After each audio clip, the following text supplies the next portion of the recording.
There are many ways to filter and export the reports to share them with individual high schools. Let's walk through how to do this with pivot tables. With your workbook open, create a pivot table by going to the Insert tab and selecting Pivot Table. Make sure New Worksheet is selected, then click OK. Select high school name and drag and drop it to rows. Then select your unique identifier and drag and drop it to values. Now you have a table with a list of all individual high schools, along with the count of all students who went to that high school. To get a list of students who went to a particular high school, double-click on a value.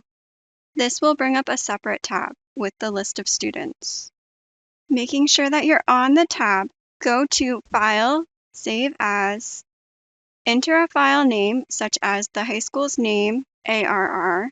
Make sure that CSV is selected and then click Save. In the pop-up, it's going to alert you that you're only saving the current tab of the worksheet. Click OK. Go back and do this for all remaining high schools.